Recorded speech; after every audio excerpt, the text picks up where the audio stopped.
Blog Talk Radio.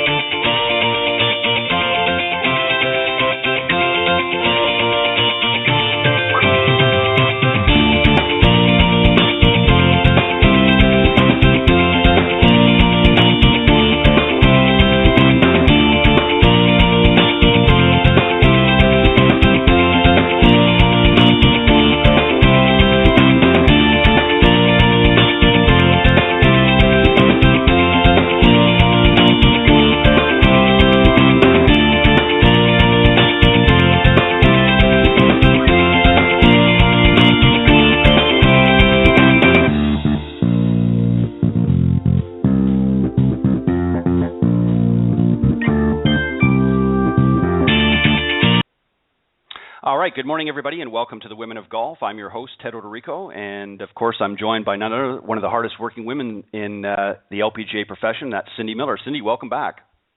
Thank you, Ted. It's great to be here. Well, thank you, Cindy. As always, it's always a pleasure to work with you. And just as I said, you're one of the hardest working women in golf, and we just appreciate all the great things that you do, not only in the game itself, but helping a lot of great people out there learning how to play golf, just like you and I. Just before we have our guest, of course, she'll be joining us here in a few minutes. Let me just remind everybody, of course, we're live every Tuesday morning at 9 a.m. Eastern Time, unless we indicate otherwise. And you can follow us at blogtalkradio.com. Just go up into the search key and type Women of Golf, and that'll take you directly to the home page, and you can check the live show out on the Tuesday mornings. And if you've missed any of the programs, you can actually go scroll down a little bit on the page, and you'll see the on-demand section. So if any shows that you happen to miss, especially some of the earlier programs where Cindy talked about a series that we did, Own Your Game, we went through that. I think it was about 12 episodes of that, around that, and some great insight from Cindy Miller. So you want to make sure you check that out. Don't forget, anytime during the live broadcast, if you want to call into the program or speak to Cindy and I, you can do so at area code 347-945-5855. Or you can email any questions you want to womenofgolf@gmail.com, or any comments you may have about the program. We'll always love to hear from you. And you can also reach Cindy at cindymillergolf.com. Cindy, of course, we got a really great guest coming on the show, another LPGA professional, Rosie Jones, which I know you know very well.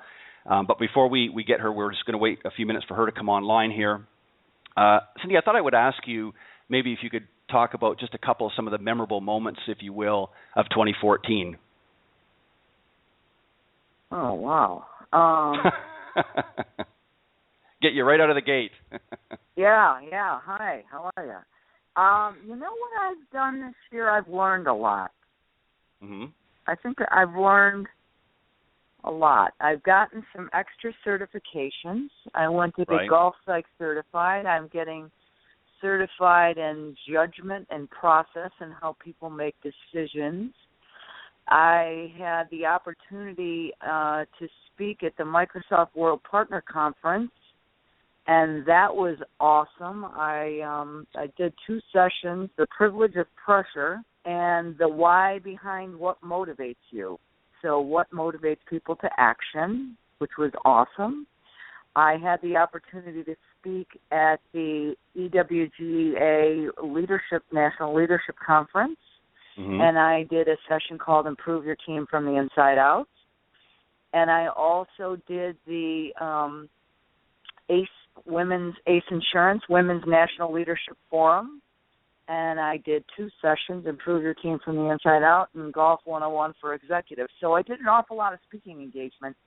And I really enjoyed it, and I think I learned, and I helped some other people learn some good things. Well, and I think that's really key. I think when you, as a speaker, obviously you're there to instill some wisdom, if you will, onto the listeners. But I think if you come away learning something yourself, then I think it's certainly a successful venture. Wouldn't you agree? Absolutely, definitely. Now, I know you had a pretty busy playing schedule this year as well and had a lot of great tournaments and that. What's coming up for 2015? What have you got going there? Well, a couple things I can't tell you about yet. Oh, okay, all right. Really, really good. And to be honest with you, I really didn't play that much this year. Playing-wise, I was kind of yucky. I didn't play very well. I didn't play very much. And I'm really trying to work on my game a little bit. I think we're going to buy a flight scope here. We were just testing one out. I went to the LPGA Regional Conference and learned all kinds of cool things about flight scope and how I can help not only myself but all of our junior students. They have combines that you can play these games and you can see how far you are from the hole from, 250 yards out. And so I think we're going to do that. So I'm going to learn, and I'm going to help my kids get better. We can send the numbers, the smash factor, the launch angle, the club speed, the ball speed, all that stuff. So it's really pretty cool. It's interesting, with really a lot of the technology that's come out in the last few years. I mean, obviously it has to be like anything, any technology has to be put in perspective, and it can't really override the sort of basic understandings and things, but I mean, it certainly does help. There's a lot of people out there that are using things like Flight Scope and some of the other technology that's been out there, and it certainly has helped. Really, I think it's a great tool to educate the instructors as well as the players, and helping them assess their students, of course, and obviously the players on the tours use a lot of this equipment to ascertain some of the numbers, if you will, that they need to go by. So obviously very exciting. Here's why, again, there's two things here. And while I was listening to the presentation at the LPGA conference, I thought to myself, well, why would I get this? Because we really don't fit people with clubs. We do, but we don't fit them to that extent. They have a TrackMan in the store where we teach, and they're the ones that sell the clubs. So I refer people to them. But when he started talking about the combine, you can play games on this computer. I don't know if you've ever been to a Top Golf, but it registers how close you are to the target. Now, that's a whole different story. When you live in Buffalo, New York, and you're in a dome for 6 months, and, the snow is outside, if I can teach kids how to better, prepare, plan, and produce a golf shot, then and see the results of that, that's a big deal. So that would be why, we're going to do this. Not so much of, what are your numbers? Your numbers are fine, but you still have to go play golf.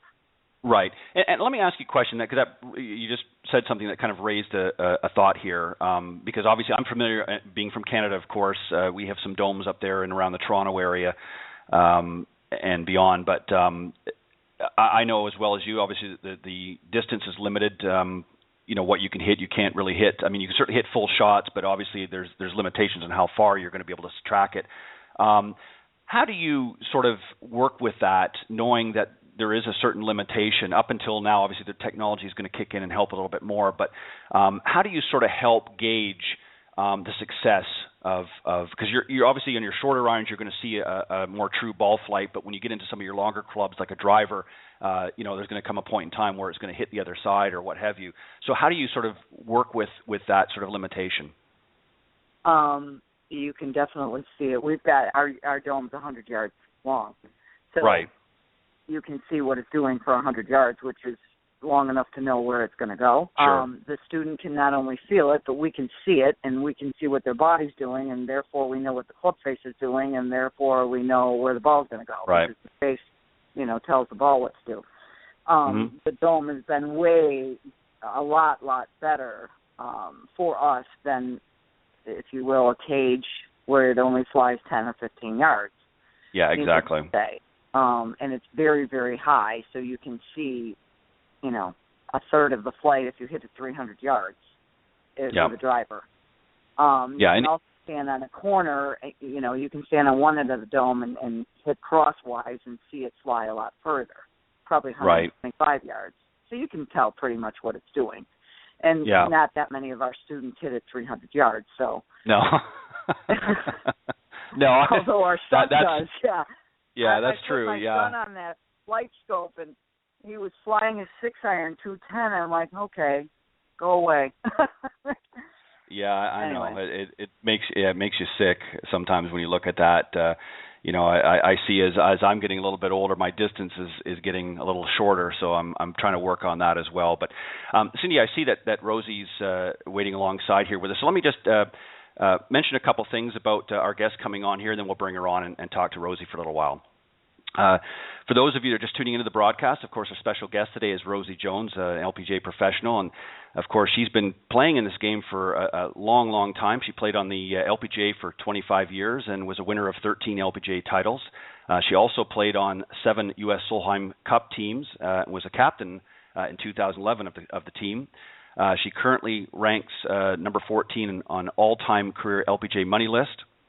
And in the Hall of Fame inductions was in 2006 for the Georgia Golf Hall of Fame, 2000 in the Albuquerque, New Mexico Sports Hall of Fame, and the 94 Ohio State Buckeyes Varsity Hall of Fame. So certainly a very well-accomplished player. She retired, of course, officially from the LPGA in 2006, but then hopped on over to the Legends Tour around the same time and, of course, won another 7 Legend Tour titles. So certainly a great repertoire, if you will, in the Rosie Jones camp. And so let's bring her on, Cindy. Let's welcome Rosie Jones. Rosie, welcome to the Women of Golf. Good morning. How's everybody doing? We're doing great. Thanks for joining us. We're doing great. Glad to be here. Rosie, you had so many accomplishments and so many things in your camp that I unfortunately wasn't able to read them all. It would have taken up most of the hour of the show, so I had to cut it short a little bit. No, she's definitely one of my heroes. Sorry about that. I just had to, you're definitely one of my heroes. She knows that because I stalk her when I get done playing. I go out and watch her because I just absolutely admire her. Cindy, I admire you too, and you are. If I could only teach the golf swing like you do, I would be a better, well-rounded player myself. And I tell you what, I appreciate all those accolades and the attention that you're giving me. But it's a pleasure and really an honor to be on your show today. Well, we appreciate having you, and thank you for joining us. Cindy, go ahead. Let me ask you a question.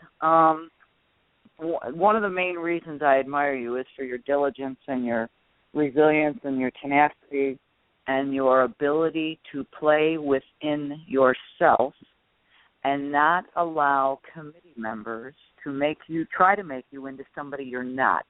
And I believe in the world of golf, and I see it every day with parents and coaches and sisters and brothers and mothers and fathers and husbands and wives trying to change people. Can you tell us how hard or difficult it might have been for you to stick with you being the best Rosie you can be? Well, you know what? That's a complicated question because I think you evolve into the player that you are, and I was always, a pretty good player as far as my short game went. I never hit the ball a long way, so when the golf courses started getting fairly longer in the mid-'90s and then early 2000s, they started really stretching out the golf course. It was players like myself, not myself, walking into the,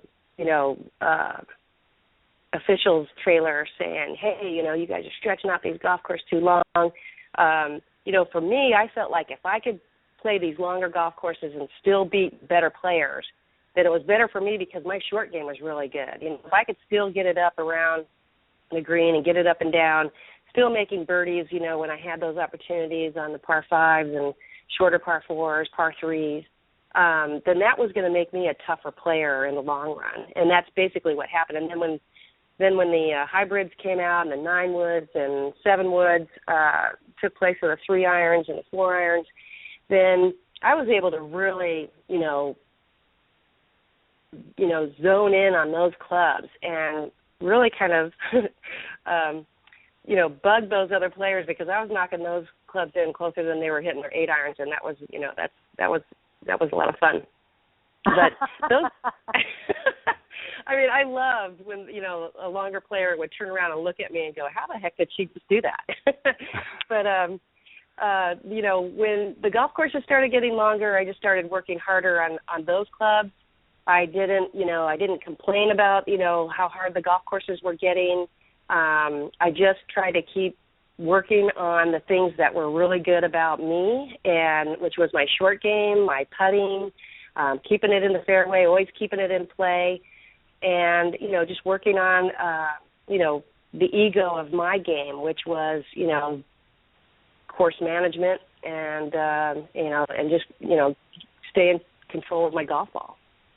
That's awesome. So what about so let me just go ahead. Go ahead. I was just going to say, so essentially, Rosie, what you did is you learned to adapt your game to the situation, to the course conditions. Exactly, and every single week, of course, it's different because it may be a really long golf course that is dry and running hard, or it might be a really short golf course which is really wet and long grass and wet rough and tree lined, and those kind of golf courses, both of those that I just mentioned, were really great for me because most of the players were hitting it off the tee into the rough behind a tree, or down the fairway, through the fairway, because the fairways were running hard. Because I could really be that great with my driver, I could take a little bit more risk than some of the other longer players. Right. Cindy, go ahead. And what about your golf swing? How many people made comments to you that, oh, you're too flat, you're turning around yourself too much? Did you get a lot of that or not really? Yeah, I did. And when I looked at my swing on TV, I was like, wow, I am really flat. I didn't realize I was that flat in my backswing. And I think a lot of that was due because I was having a lot of neck issues in the last half of my golf career. And I wasn't really able to get the flexibility that I wanted out of my left shoulder and be able to get the club up a little bit higher. And I think the last 4 or 5 years of my playing on the LPGA, I really, really worked too hard on getting my club up higher, and I was kind of going at it all wrong. I screwed up my takeaway. My hands at the top were in a bad position, and so for the last couple of years now, I've been trying to repair that mistake and come back with a little stronger hit. And, get my hands up maybe a little bit higher. But, yeah, I was flat, and people, kept telling me that, but it was working for me because it was so repetitive, and I was, I was so in the zone with it that, when I did try to change it, I got a little bit better, ball flight, but it was really hard for me to do it. So it has to be repeatable. Yeah, and when you're playing golf every single day, as many hours as I was when I was on the LPGA and hitting that many balls, you're grooving it. And my timing was perfect, but there was a lot of days out there that I was not perfect, and my timing was bad. I was scraping the ball around. But the good thing about my game was that even if I wasn't hitting it that great, I could still compete. I was still, shooting par or a couple under, kind of keep myself in the running. But if I was on it, then I was shooting, I could go for those flags a little bit more. I could, trust my swing a little bit to do a little bit more, get a little bit better shots out of it and go for the pin a little bit more. But, shoot 5 or 6 under. But there's days when I'm like, where the heck did my golf swing go? Because I'd walk up to the tee box and, I have no idea how I'm going to hit it today. After shooting like 5 or 6 under the day before. Yeah, I think it's a great testament, and the reason I'm asking you these questions is because all of us have these issues. And so I have a saying that I tell my students, he or she who misses it best without getting ticked off wins. I mean, they look at me like they're supposed to hit it perfect, and I say, well, nobody hits it perfect, but if you can miss it better and get away with it and not get so ticked off, then, you realize that it's those who scrape it around and are able to score that survive the longest, and you are absolutely a great example of that, and that's one of the reasons why I look up to you so highly, and I always watch you because I'm like, wow, I need to be just like her when I grow up. Will I ever grow up? Thanks, Cindy. You know what it is? You have to kind of, when I say play within your ego, because that's a big thing out there for any player. Sure, we all want to be able to hit it, 185 over the water and fade it into that back right flag, over the bunker. But a lot of us are just aiming towards the front left of the green and making sure we play the shot that we know that we can hit. And, and that's the way that I had to play, depending on how you feel each day or how you feel during that part of the day, because in the mornings I might be, not as strong as later in the round or in the afternoon. There was some mornings when I felt really good but get tired in the afternoon. So you have to kind of know yourself and know what your limits are at any given time of a golf game. Cindy, if I can just ask sort of a follow-up on that. Rosie, I wanted to ask you, obviously during your tournament play, I'm sure you've had a few moments along the way. Was there ever a time when you hit really such a bad shot and said to yourself, what the heck was that? And if so, how did you overcome it, and how were you able to regroup from that? I'm sure there was. I'm sure there was a lot of times when that happened, but I think right offhand, I remember playing in the major out from Nabisco, the Dinah Shore we called it back then, in Mission Hills, Palm Springs, coming along, and all of a sudden I just duck hook shot off the ninth tee box. And I'm deep in the woods. I punch it out, and then I get my 3-wood out and do it again, And I'm looking at my caddy like, what the heck is that, and where is that coming from? And really, you kind of go into a little bit of a panic mode inside your brain. Right. But at the same time, I've done a lot of training with my mental voice, I guess you want to call it, and you have to really, listen to how your voice is talking to you, whether if it's in a panic mode or if it's in an anger mode or if it's in a relaxed, positive mode. I mean, those are all different things that you got to listen to. And for me, I'm like, let's go back. What was the last key thought that I was thinking about? What did I change? Was it a grip move, or was it something in my stance? Was it something that, in the way I took it back? What was the last thing that I was thinking about? Let's try to delete it and start, looking and visualizing a different ball flight. So that's basically what you kind of have to do, is go to the other side of the spectrum and say, right. Let me delete that and start, working on a little bit of a fade here or a little cut for the next couple shots, and just kind of try to get rid of that. But I mean, unless you do it 3, 4, 5 times in a row, then you start going into panic. Right. Well, and that just goes to show that, I think a lot of people don't realize, as we see things on TV, and of course we hear about a few bad shots here and there from the professionals, but you really don't see a lot of that because of some very creative editing and so forth. But, I don't think the average person out there really understands that professionals have bad days too and hit bad shots. I think they just assume that they're hitting them, striking them pure every time, and that's just obviously not the case.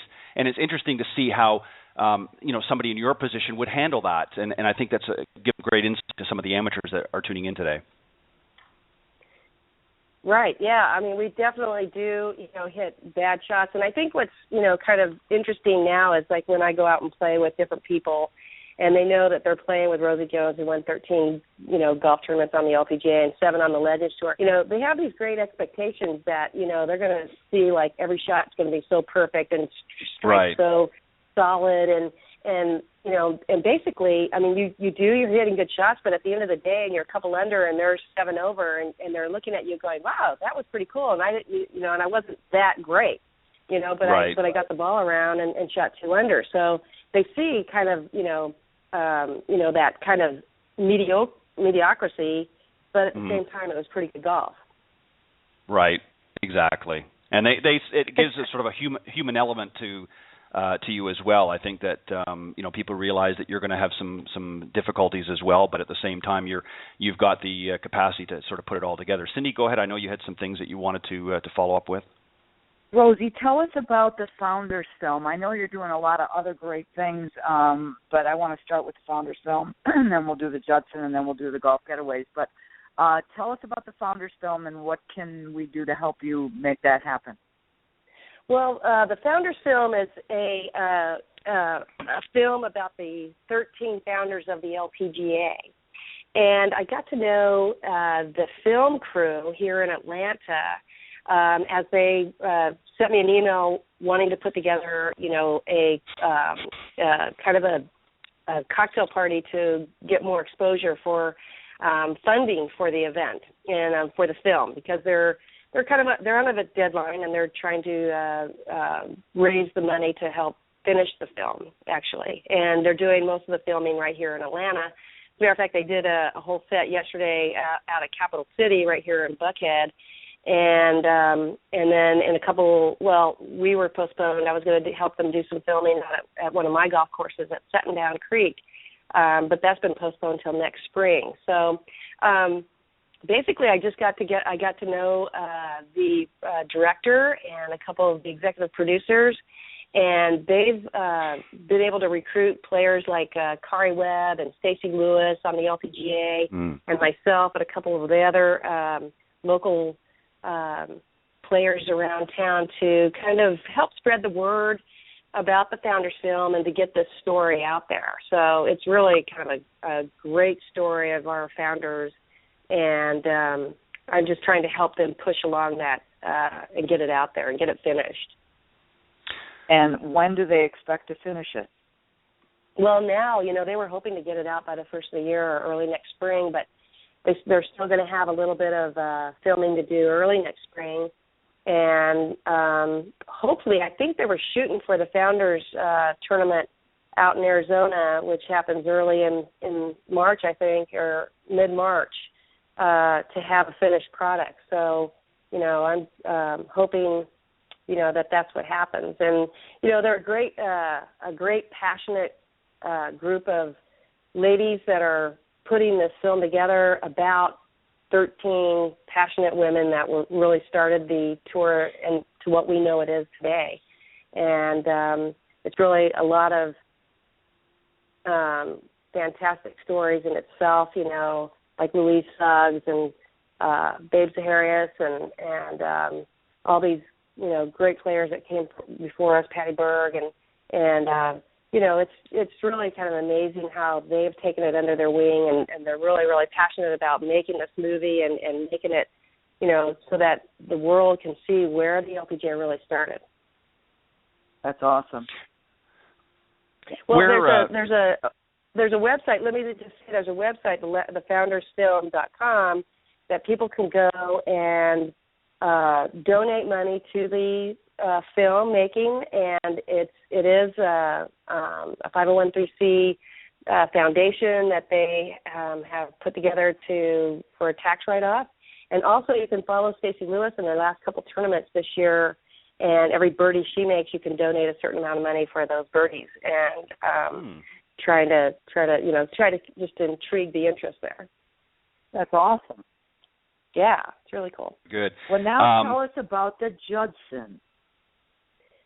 The Judson Collegiate and Legends Pro-Am Challenge is a tournament that I helped co-create and I host here in the Roswell area, just outside of Atlanta. It's a tournament that includes 30 Legends players from the LPGA and 60 collegiate players from around the country. And we, this year, we're changing the format around just a little bit, but basically it's a more of a mentoring and leadership opportunity to bridge that gap between the Legends players, some of the greatest players that have ever played this game, and those younger players, the collegiate players who are going to be the history or who are going to be the future of the game. And we started with, including the collegiate players into the Pro-Am to show them, that part of the aspect of the entertainment value, the fundraising value of playing with the Legends players and raising money for charity. And we've also had, a competition as well, and it gives the collegiate players an opportunity to play with some of the greatest players that have played the LPGA, players like Nancy Lopez, Laura Davies, Beth Daniels been to the tournament, Amy Alcott, Hollis Stacy, Pat Bradley, A lot of great players in between, like Nancy Scranton, Val Skinner, all these players that have come in the last 3 years. We're into our 4th year now, and it's turned out to be a really fantastic golf tournament. And the whole thing has been built around the foundation of the Judson family. And the Judson family, unfortunately, lost their parents in an airplane crash as they were leaving a collegiate golf tournament where they were watching their daughter, Lauren Judson, play golf when she was a sophomore at Southern Miss University. And from that horrific accident, the family decided to start a golf tournament in honor of their parents, Jim and Beth Judson. And they came to me and asked if I could help at this event, and I told them I would love to bring the Legends Tour players in. Maybe we could help, raise some money for their foundation and bring together, this opportunity to mentor the young players, the college players. And we're doing exactly that. I mean, it's been such a fantastic experience for me, and I'm hoping for all of the Legends players and the collegiate players to come to our event. Like I said, we're into our 4th year this year, and really looking forward to another great tournament. Perfect. That's awesome. Yeah, it's really been a lot of fun. And if people can look at it we're still looking for sponsors, of course. We need sponsors. We're at judsongolf.com to find out more about our event. This year we're playing the event late in June, and the last week of June at Country Club of Roswell in Roswell, Georgia. Perfect. Go ahead, Cindy. How are you changing the format for this coming year? Well, didn't the college kids play with the tour players, the Legends Tour players? We did, and they do. And we're not changing that part of the format.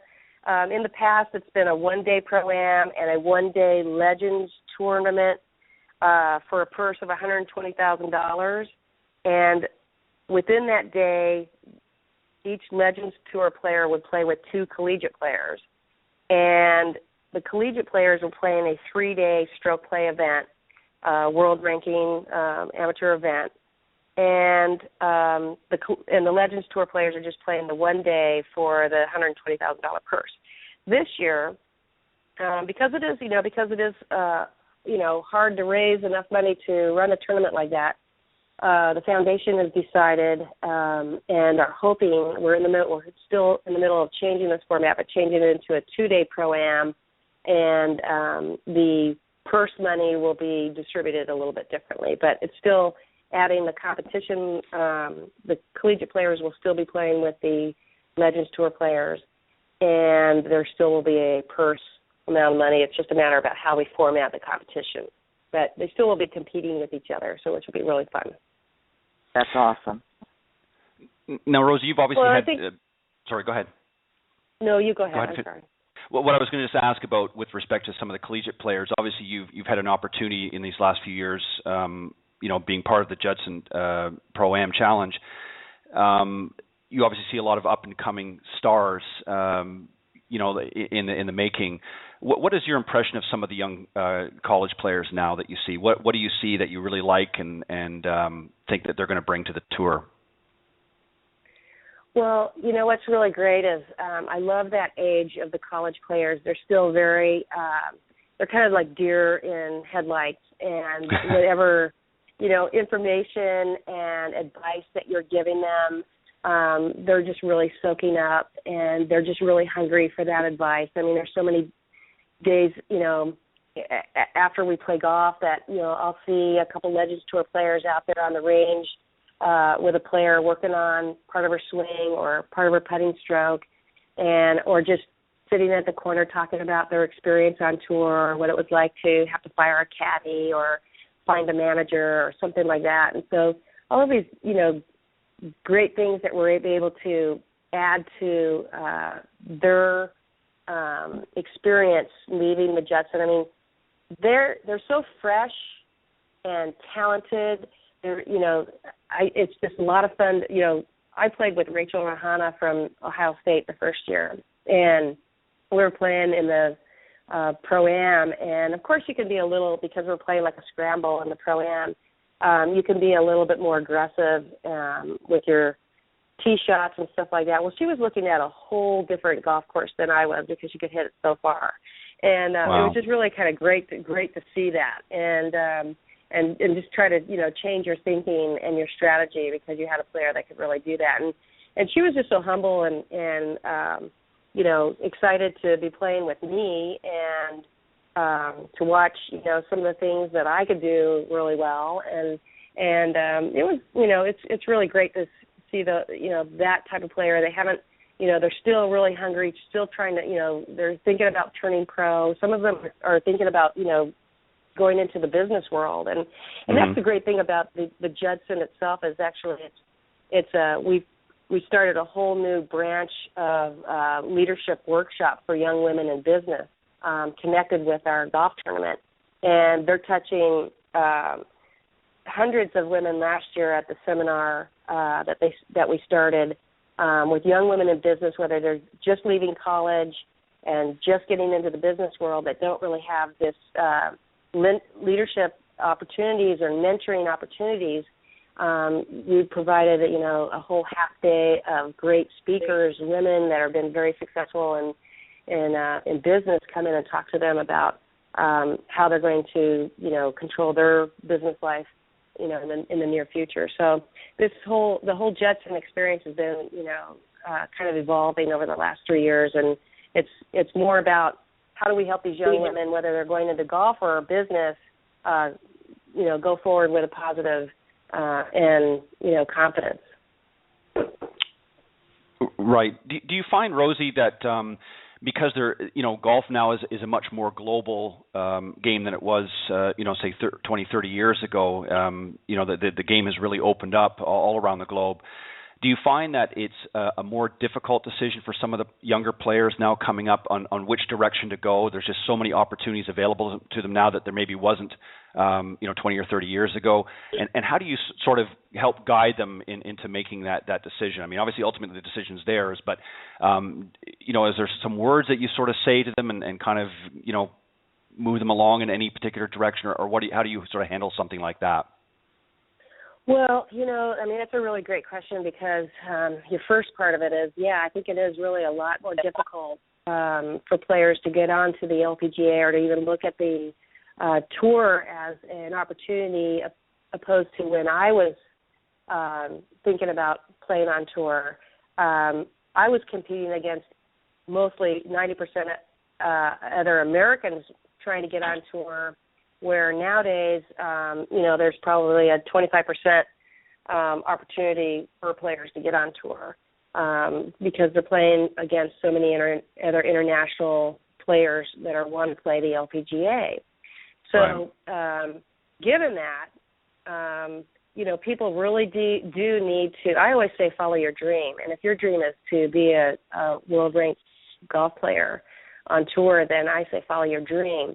But be realistic and be able to, view your goals. I was huge in goal making from the time I was 12 years old until, I stopped competing on the LPGA. That every year and throughout the year I was looking at my goals and making sure that I was, setting, good goals, achievable goals.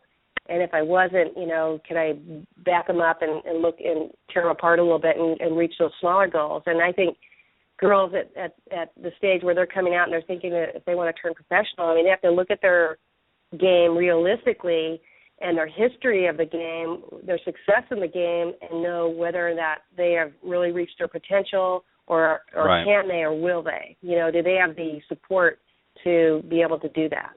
And I think that's a really tough question for a lot of girls coming out because it really is tough and difficult.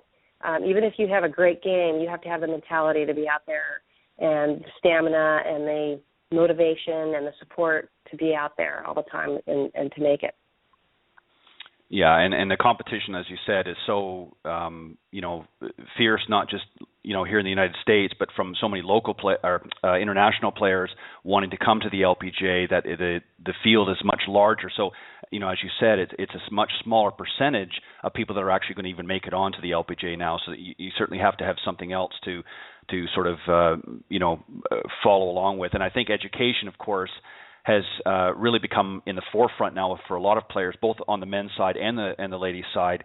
More of them now are fit. I mean, I can remember back a few years ago, and I can't think of the young man's name off the top of my head, but I remember him sort of leaving school a little bit earlier to turn professional. And I think more of them now are finishing their education first before they make that transition. Absolutely, and that was the trend. I mean, most of us stayed in school as long as we could. In my era, because, to let our game mature a little bit and have some time before we, figured out our next move. But, there's going to be an occasional player like Brittany Lincecum or Morgan Pressel or, some of these other players that, Paula Kramer, that are going to skip going to college at a, disadvantage in a way, but at the same time, they're very strong. They're very, great amateurs that come out and they've been really successful on the LPGA. But on the other hand, they don't have that degree. If something was, if they were to get hurt or if they weren't successful, they would need something to back up on. And that was always my plan. And I think, a lot of players in college now are starting to think about that because there's so many great fields in the game of golf now, right? More so for women than there were back, 25 years ago. And, I mean, there's so many job opportunities available for women now in the golf industry. So, you're not just looking at playing professionally or teaching. There's sales and golf clubs and management positions and, golf course superintendent stuff, anything that travel, everything that is included with golf. So, but a lot of us are doing it right now, right, Cindy? Absolutely. And the other thing, our daughter, wasn't very good at golf, didn't play golf in college, but understands the game, and she's a, features producer at the Golf Channel. So there's all kinds of things, even if you're not that good at it. And an example, and I don't mean to sound it like, oh, she's not that good, but, Ashton, she's a great story. I know that you've helped her and mentored her, as have I, as have our daughter, Kelly. Right. And she can help change the world with her story, and she's thrilled to do it, and she's using golf as a vehicle to do that. Exactly. Ashton Brown, Representative Riley's hospital up in Indianapolis, who survived cancer twice, and young 20-year-old kid, playing on the golf team up there, and she's a great inspiration to so many people, and your daughter, great example. I don't even know why I didn't use that as far as TV goes, because that's a huge avenue for young women to go into, and that's what's so great about our involvement with the Judson. I'm not going to toot our horn a little bit, but we've had a couple players that have come through the tournament and have interned for us, and now one of them has gotten a great job with Jones Lang LaSalle, which is a huge, one of the biggest real estate companies in the world, right here in Atlanta. And another one has taken a job when she graduates from college, Golf Channel. Cindy will be working down there with Kelly. So, it's there's so many ways that we can help these young people, and I'm glad that we're being a part of it down here in Atlanta. Cindy, just real quick before we get, I know that we want to give Rosie a moment to talk a little bit about her golf getaway business, but it just, something sort of came to mind. Rosie, who is, if anybody, was there any sort of one person that you feel was a mentor to you in your golf?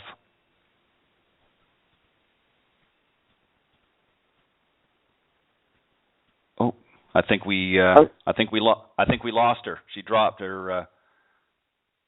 Oh, really? Yeah, I think she. I don't know whether her phone died on her or not, but we'll try, and I'm sure she'll call back here in a second. I'm not sure if she heard what I said anyways, but we'll just wait for a moment. But while we're waiting for her to call back, I know we want to give her a moment to to talk about her golf business and that. But what a great lady, really, certainly one of the ambassadors of golf, Rosie Jones. I know that you look up to her. You've mentioned that several times, before, and obviously this She's morning. awesome. Yeah. And and what's really refreshing, I think, with the Legends players is how much they're willing to give back of themselves to the game and help mentor some of these younger up and coming stars. And who is your mentor, do you think, Cindy? Joanne Carner really helped me a lot. I used to stay in Joanne Carner's Airstream trailer in the winter. And I worked in the pro shop at Palm Beach National because I needed to make enough money to pay the rent at the Airstream trailer and feed myself. And I would play golf with her, and I would just watch her hit balls, and she would beat me like a drum every afternoon for money. And she was just so willing to help me. And we played two different games. I've always been, I haven't hit the ball very far. And I've always tried to prove myself in my game, and I have the same type of game as Rosie. That's why I look up to her. But Joanne helped me a lot. I mean, she even came to our wedding in Silver Creek, New York. And Kathy Whitworth has helped me immensely. She's the wizard, in my opinion. I just love her to death. And so many of these women who have made their mark with the LPGA and really helped the LPGA become what it is right today, they are so willing to give back. And Rosie is a perfect example. I mean, with what she does with not only amateurs with her golf getaways, but with the kids who want to play golf and or want to go in business. And she did develop a leadership conference that went along with this Judson Intercollegiate Tournament. Just doing great things. I mean, we're all trying to give back. It's like, what do you want to be remembered for? Is it the tournament wins or how many lives you've affected? And I think that, when they started, it was tournament wins, and now they realize, what can I give back? And that's just such a refreshing thing. Right, exactly. I see that she's back on, so let me bring Rosie back here. Rosie, welcome back. We lost you there for a few moments. Sorry. You know what? I just gave you this big, long dissertation about who my mentors were, and I was like, are you there? Yes. So I don't know what happened. Just as I asked the question, I realized that your call had been dropped, and I was thinking to myself maybe there was some sort of a connection problem. But anyways, Rosie, if you wouldn't mind sharing with the audience, unfortunately, we didn't get to hear that. Well, you know what? What I was saying was, and then I caught the last part of what Cindy was saying, and some of the same players that she mentioned, Kathy Whitworth and Joanne Carner, have been huge mentors to me, even though I didn't know that they were mentoring me at the time. Right. There were so many times I'd walk up to Joanne Carner and ask her, show me that shot again, and I would bug the heck out of her, even before we were going out on the golf course, I'm like, I got 3 minutes before my tee time, show me that shot again, but I've won tournaments with that shot, and Kathy Whitworth is a really good friend of mine. She has, if I have a big question or something that I can't talk with anybody else about. She's always been there for me, and to have players like that you can talk to is really important. But I also had teachers in college and high school, coaches that have if without them I wouldn't be where I am right now. And now when I'm into business and with our tournament with the Judson and stuff, I have friends that, help me, and they're mentoring me in ways that, I never imagined as a tour player and wish I had, as a tour player. And like Cindy says, giving back to the game and being able to, let go of the tournament wins and what you're doing as a player, and now what are you doing as a golf professional and as a person, is really much more important. And I'm glad that, I heard you say that, Cindy, because it's so true that as players that go of those trophies and start to extend themselves a little bit further, it's just really great. And I'm so happy to be starting to do that myself. So tell us a little bit about your golf getaway business and what can we do to help you? I know you've got a trip planned for the Solheim Cup next year. Tell us a little bit about what you're doing. Right.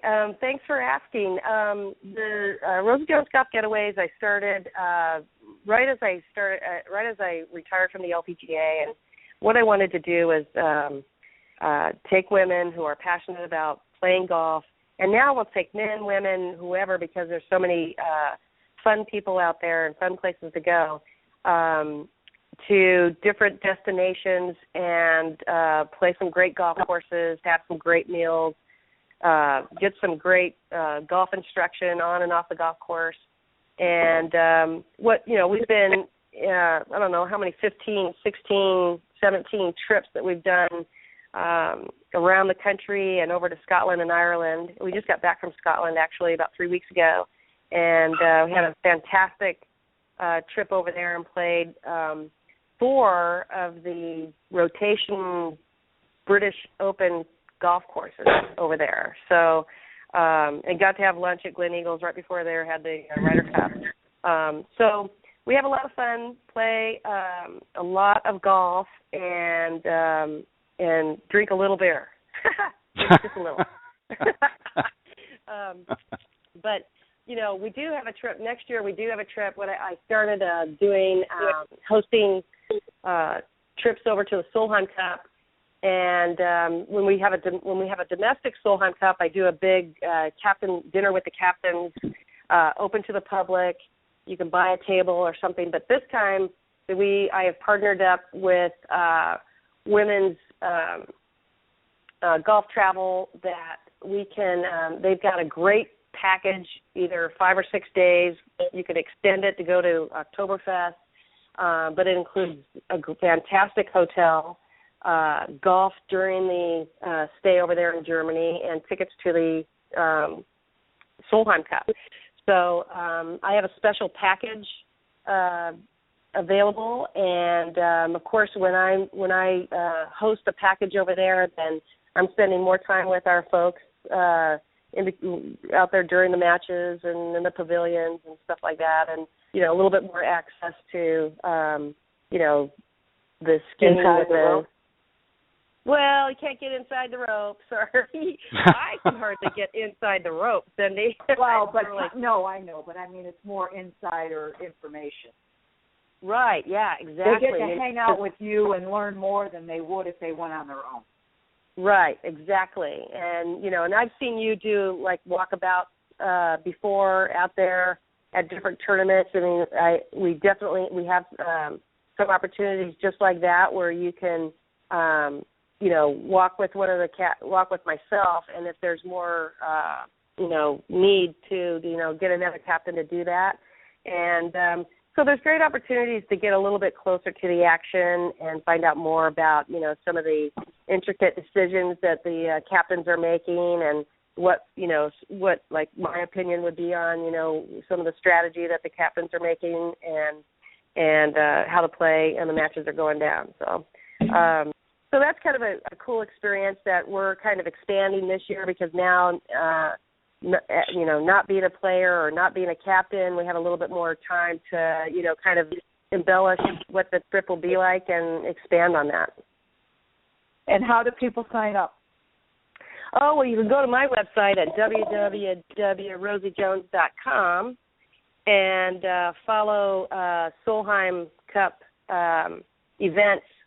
Right from my front page, click on that, and you'll find out all about the trips and then how to register.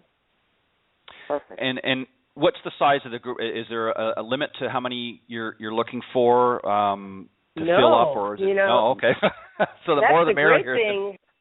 Yeah, see, that's the great thing. I mean, the more people we have. I mean, we're already planning on having the whole group will be, it could be for anywhere from 20 to 50 people, and that's not very many, or even 150. We're hoping to get like 400 or 500 people to go on this trip, and if we run out of one block of rooms at one hotel, we got another one all set up to go into. But the more people we have, the more we can embellish on what our experience will be, and have private parties on the side and stuff like that. So, that sounds like fun. Well, the Solheim Cup is so awesome. If anybody out there listening has not been to a Solheim Cup, it's unbelievable. So much fun. The electricity and the buzz in the air on the golf course is so much fun to watch the players in person, and then to go back to the hotels, the host hotels. The craziness continues, and the buzz around the town. And Germany will be just as exciting. I mean, it's a destination that, a lot of people want to go, just like Ireland was, for my Solheim Cup when I was captain. It's such a great place to go and visit, especially if you've never been there before. Well, it sounds like it's going to be a great time. Yeah, I went to Ireland when you were the captain, and I brought a bunch of women, and it was awesome. Yeah, it was really great, and I appreciate all those women over there rooting for the USA.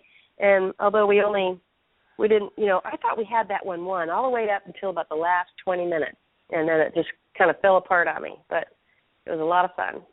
You did a great job. Well, and that's the main thing really in golf is I think people have to learn that, you have to have fun. You're not always going to win every tournament or every Solheim Cup, but as long as you have a great experience and have fun along the way, then that just makes golf that much more enjoyable. Just before we let you go, Rosie, as I see we're getting close to the end here, I just would like to ask one final question. Just for all the amateurs out there that are obviously struggling with their game a little bit, if you could sort of instill a few pearls of wisdom, a little bit of advice, what would that be? How could we help some of the amateurs? Well, I think the best thing, we kind of touched upon this a little bit earlier on the show, was, is to be able to, my forte was I knew how to play within myself. I didn't try to hit a shot that I wasn't capable of just because I saw someone else in my group able to do that. Stick to your plan, commit to your shot, and feel confident in the shot that you've picked. You can't go backwards and go, well, if I would have done this, I would have done that. I would have been better. I mean, stick to your plan and be confident with your shot and know that you can be able to hit it. And I think when people start to do that, they're going to be better golfers at the end of the day. And obviously in 2015, they need to go and see the Solheim Cup and get involved with your golf getaway, and that will certainly help their game and have a little bit of fun along the way as well. Absolutely. Keep watching. Go to Facebook, Rosie Jones Golf, and Twitter. I'm out there on Twitter. I'm, trying to get out there a little bit more. But check us out at rosiejones.com and sign up for our newsletter. And we'd love to keep you in touch with what's going on with Rosie Jones. Well, fantastic. And Rosie, we want to thank you for joining us today. And don't forget also the Founders movie. For those of you that want to learn more about that and also maybe help with some donations, you can do that as well. And very quickly, again, the website for that, Rosie? You know what? It's thefoundersfilm.com. Very good. Well, Rosie, thank you very much for joining. Yeah, Go Rosie, ahead. I appreciate you being you and allowing me to snoop on you. Because I absolutely admire all that you do and with Carrie and all that you guys are for and what you stand for. So thank you so much, and thanks for joining us. We really, really appreciate it. Thanks, Cindy. I really appreciate being on the show, and thanks for inviting me, and it's been great. I'm a big admirer of yours as well. So we'll look forward to seeing you the next time. All right. Well, thank you again, Rosie, for joining us. We appreciate it. Have a great week, and we hope you'll come back and join us again another time. I will. Thank you so much. I appreciate you both. No problem. Thank you. Okay. Okay, that was Rosie Jones, of course, joining us here on the Women of Golf. And Cindy, I see we're coming to the end of another program, so I just want to take this opportunity to thank all of the listeners from all around the world for tuning into the Women of Golf. We appreciate you following us each and every week, and you can remember to find us here every Tuesday morning at 9 a.m. Eastern Time here on blogtalkradio.com, and you just go up and type in Women of Golf, and you'll get right here to the show every Tuesday. And if for those of you that missed the live broadcast, if you wait a few moments, you can go to blogtalkradio.com/Women of Golf, and you can pick up the recorded version from there and listen to some great conversation with Cindy, Rosie, and I. Thank you, everybody, for joining us. Cindy, thank you. As always, you have a great week, and I will see you back here, right here on the Women of Golf. Have a great week, everybody.